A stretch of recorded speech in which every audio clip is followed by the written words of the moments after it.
Chapter 17 of the Coming of Men into the West.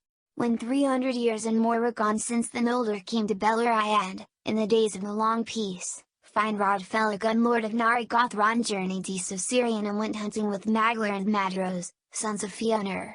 But he wearied of the chase and passed on alone towards the mountains of Erdlanden that he saw shining far, and taking the dwarf road he crossed Gelion at the ford of Saranathrad, and turning south over the upper streams of Asker, he came into the north of Assyriand. In a valley among the foothills of the mountains, below the springs of Tal Os, he saw lights in the evening, and far off he heard the sound of song. At this he wondered much, for the green elves of that land lit no fires, nor do they sing by night. At first he feared that a raid of orcs had passed the leaguer of the north, but as he drew near he perceived that it was not so, for the singers used a tongue that he had not heard before, neither that of dwarves nor of orcs. Then Felagund, standing silent in the night shadow of the trees, looked down into the camp, and there he beheld a strange people. Now these were part of the kindred and following of Beorn the Old, as he was afterwards called, a chieftain among men. After many lives of wandering out of the east he had led them at last over the Blue Mountains, the first of the race of men to enter Beleriand, and they sang because they were glad, and believed that they had escaped from all perils and had come at last to a land without fear. Long Felagund watched them, and love for them stirred in his heart, but he remained hidden in the trees until they had all fallen asleep. Then he went among the sleeping people, and sat beside their dying fire where none kept watch, and he took up a rude harp which Beor had laid aside, and he played music upon it such as the ears of men had not heard, for they had as yet no teachers in the art, save only the dark elves in the wild lands. Now men awoke and listened to Felagund as he harped and sang, and each thought that he was in some fair dream, until he saw that his fellows were awake also beside him, but they did not speak or stir while Felagund still played, because of the beauty of the music and the wonder of the song. Wisdom was in the words of the Elven King, and the hearts grew wiser that hearkened to him, for the things of which he sang, of the making of Arda, and the bliss of Aman beyond the shadows of the sea, came as clear visions before their eyes, and his elvish speech was interpreted in each mind according to its measure. Thus it was that men called King Felagund, whom they first met of all the elder, Nam, that is wisdom, in the language of the people, and after him they named his folk Namen, the wise. Indeed they believed at first that Felagund was one of the Valar, of whom they had heard rumor that they dwelled far in the west, and this was, some say, the cause of their journeying. But Felagund dwelled among them and taught them true knowledge, and they loved him, and took him for their lord, and were ever after loyal to the house of Finarfin. Now the Eldar were beyond all other peoples skilled in tongues, and Felagund discovered also that he could read in the minds of men such thoughts as they wished to reveal in speech, so that their words were easily interpreted. It is said also that these men had long had dealings with the Dark Elves east of the mountains, and from them and learned much of their speech, and since all the languages of the Quindi were of one origin, the language of Beor and his folk resembled the Elven tongue in many words and devices. It was not long therefore before Felagund could hold converse with Beor, and while he dwelt with him they spoke much together. But when he questioned him concerning the arising of men and their journeys, Beor would say little, and indeed he knew little, for the fathers of his people had told few tales of their past and a silence had fallen upon their memory. A darkness lies behind us, Beor said, and we have turned our backs upon it, and we do not desire to return thither even in thought. Westwards our hearts have been turned, and we believe that there we shall find light. But it was said afterwards among the Eldar that when men awoke in Hildorn at the rising of the sun the spies of Morgoth were watchful, and tidings were soon brought to him, and this seemed to him so great a matter that secretly under shadow he himself departed from Angband, and went forth into Middle-earth, leaving to Sauron the command in the war. Of his dealings with men the Eldar indeed knew nothing, at that time, and learnt but little afterwards, but that a darkness lay upon the hearts of men, as the shadow of the kinslaying and the doom of Mandus lay upon the Noldor, they perceived clearly even in the people of the elf friends whom they first knew. To corrupt or destroy whatsoever arose new and fair was ever the chief desire of Morgoth, and doubtless he had this purpose also in his errand, by fear and lies to make men the foes of the Eldar, and bring them up out of the east against Beleriand. But this design was slow to ripen, and was never wholly achieved, for men, it is said, were at first very few in number, whereas Morgoth grew afraid of the growing power and union of the Eldar and came back to Angband, leaving behind at that time but few servants, and those of less might and cunning. Now Felagund learned from Beor that there were many other men of like mind who were also journeying westward. "Others of my own kin have crossed the mountains," he said, "and they are wandering not far away, and the Haladan, a people from whom we are sundered in speech, are still in the valleys on the eastern slopes, awaiting tidings before they venture further. There are yet other men, whose tongue is more like to ours, with whom we have had dealings at times. They were before us on the westward march, but we passed them, for they are numerous people, and yet keep together and move slowly, being all ruled by one chieftain whom they call Marak. Now the green elves of the Silmarillion were troubled by the coming of men, and when they heard that a lord of the Eldar from over the sea was among them, they sent messengers to Felagund. 'Lord,' they said, 'if you have power over these newcomers, bid them return by the ways that they came, or else to go forward. For we desire no strangers in this land to break the peace in which we live. And these folk are hewers of trees and hunters of beasts, therefore we are their unfriends, and if they will not depart we shall afflict them in all ways that we can.'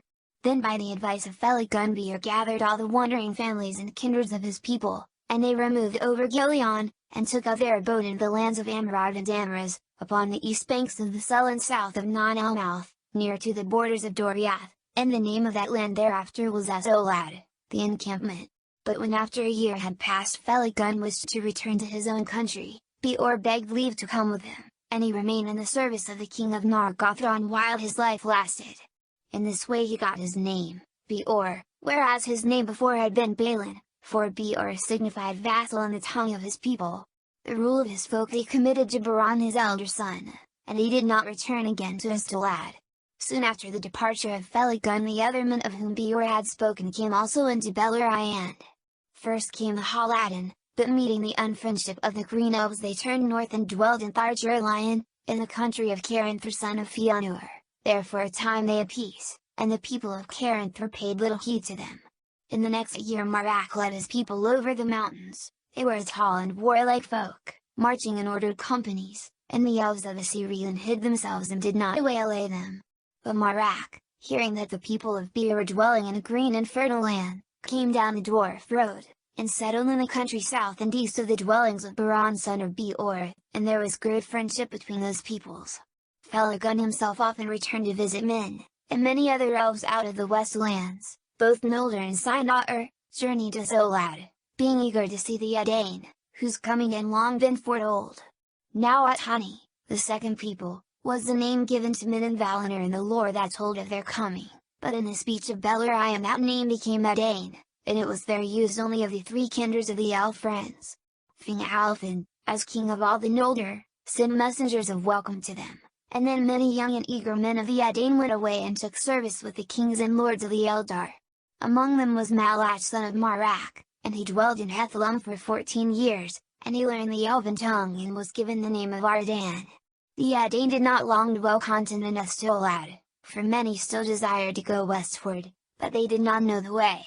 Before them lay the fences of Doriath, and southward lay Sirion and its impassable fence. Therefore the kings of the three houses of the Noldor, seeing hope of strength in the sons of men, sent word that any of the Edain that wished might remove and come to dwell among their people.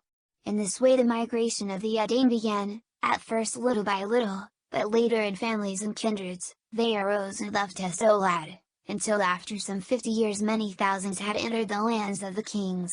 Most of these took the long road northwards, until the ways became well known to them. The people of Beor came to Dorthanon and dwelled in lands ruled by the house of Finarfin. The people of Ardan, for Marak his father remained in Estolad until his death, for the most part went on westward, and some came to Hethlum, but Maegor son of Aradan and many of the people passed down Sirion into Beleriand and dwelt awhile in the vales of the southern slopes of Eredweathern. It is said that in all these matters none save Finrod Felagund took counsel with King Thingol, and he was ill pleased, both for that reason, and because he was troubled by dreams concerning the coming of men, ere ever the first tidings of them were heard. Therefore he commanded that men should take no lands to dwell in save in the north, and that the princes whom they served should be answerable for all that they did. And he said, Into Doriath shall no man come while my realm lasts, not even those of the house of Beor who served Finrod the Beloved. Melian said nothing to him at that time, but afterwards she said to Galadriel, Now the world runs on swiftly to great tidings. And one of men, even of Beor's house, shall indeed come, and the girdle of Melian shall not restrain him, for doom greater than my power shall send him, and the songs that shall spring from that coming shall endure when all Middle-earth is changed. But many men remain in Asolad, and there was still a mingled people living there long years after, until in the ruin of Beleriand they were overwhelmed or fled back into the east.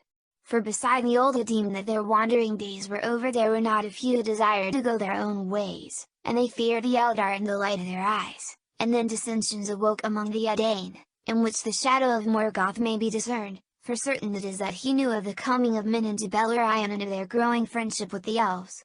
The leaders of discontent were Burej of the house of Beor, and Emlach, one of the grandsons of Marak, and they said openly, "We took long roads, desiring to escape the perils of Middle-earth and the dark things that dwell there, for we heard that there was light in the west. But now we learn that the light is beyond the sea. Thither we cannot come where the gods dwell in bliss, save one.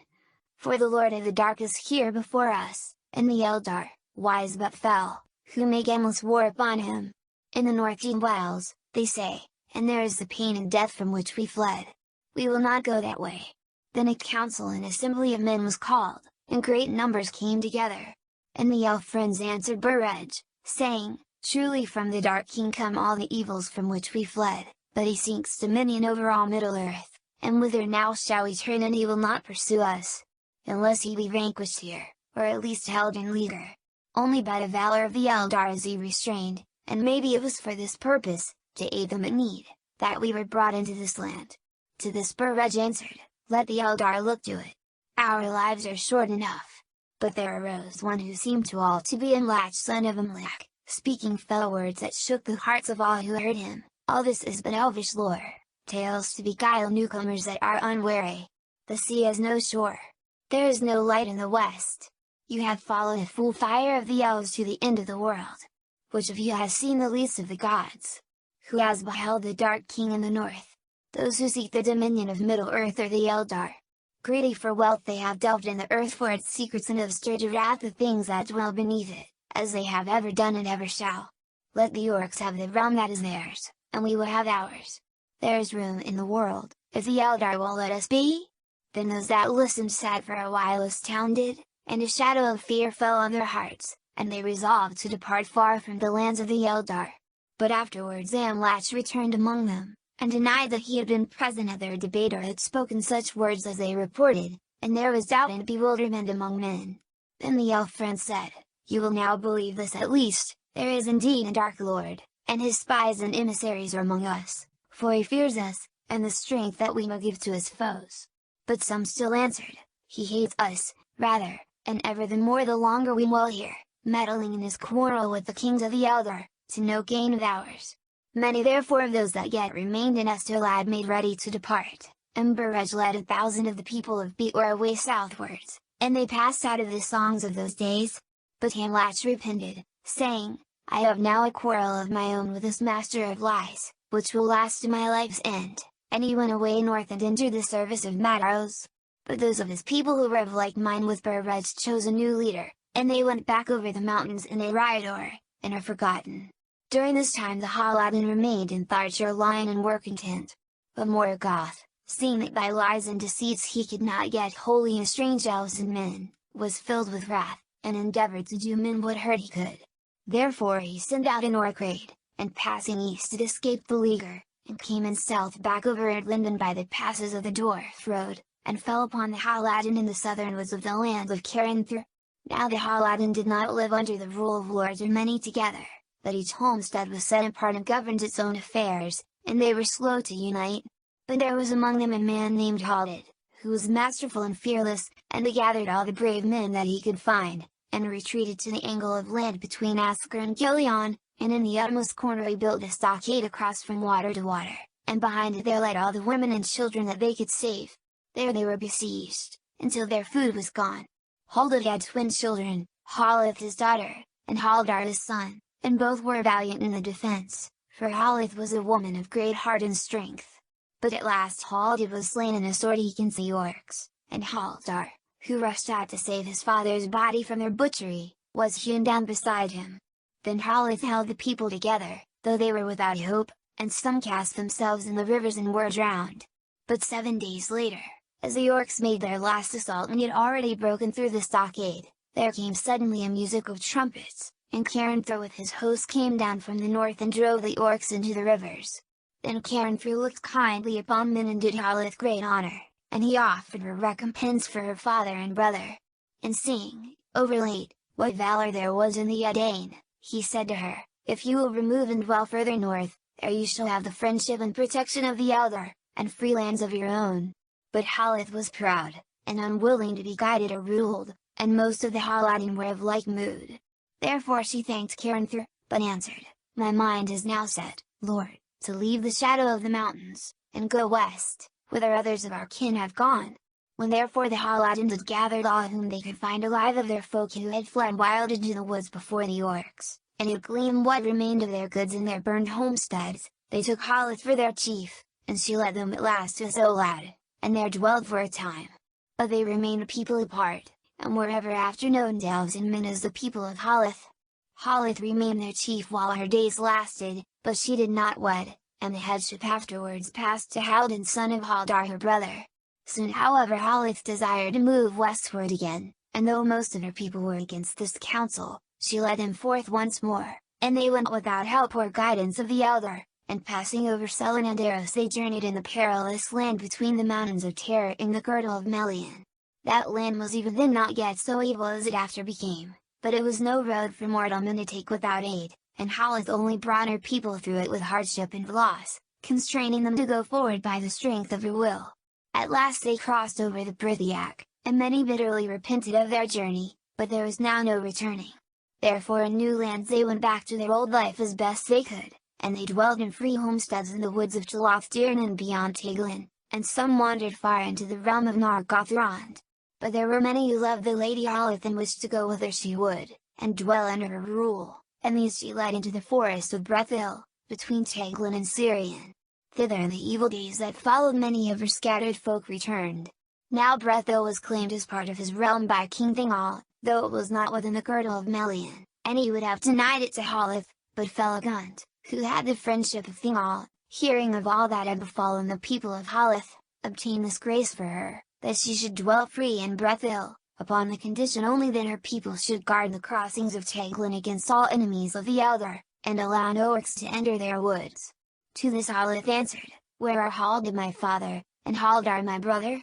If the king of Doriath fears a friendship between Haleth and those who have devoured her kin, then the thoughts of the Eldar are strange to men." And Haleth dwelt in Brethil until she died, and her people raised a green mound over her in the heights of the forest, Terherathi, the Lady Barrow, Hadin Arwen and the son of Rintong. In this way it came to pass that the Edain dwelt in the lands of the Eldar, some here, some there, some wandering, some settled in kindreds or small peoples, and the most part of them soon learned the Grey Elven tongue, both as the common speech among themselves and because many were eager to learn the lore of the elves.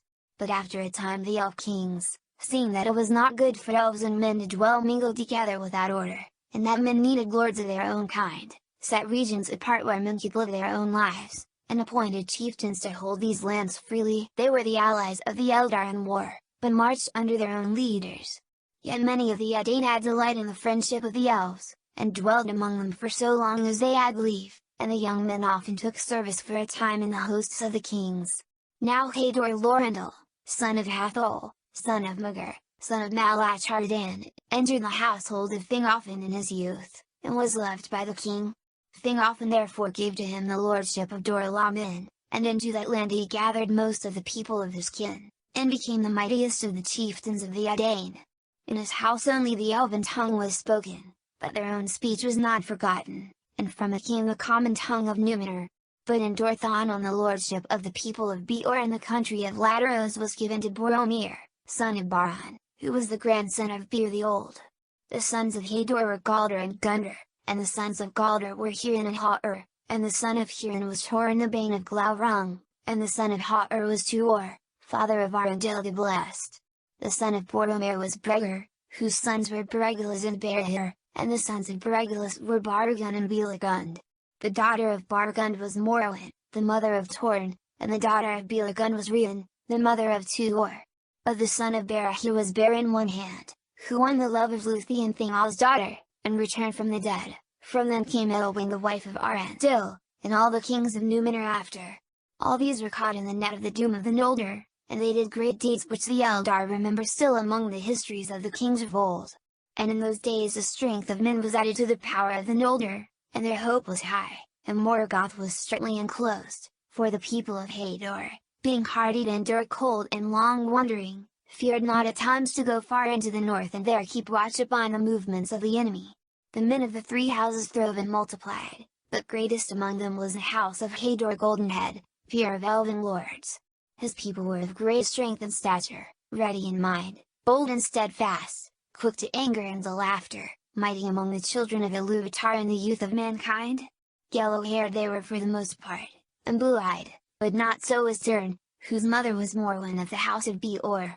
The men of that house were darker brown of hair, with grey eyes, and of all men they were most like to the Noldor and most loved by them, for they were eager of mind, cunning-handed, swift in understanding, long in memory, and they were moved sooner to pity than to laughter. Like to them were the woodland folk of Haleth, but they were of lesser stature, and less eager for lore. They used few words, and did not love great concourse of men, and many among them delighted in solitude, wandering free in the green woods while the wonder of the lands of the Eldar was new upon them. But in the realms of the west their time was brief and their days unhappy.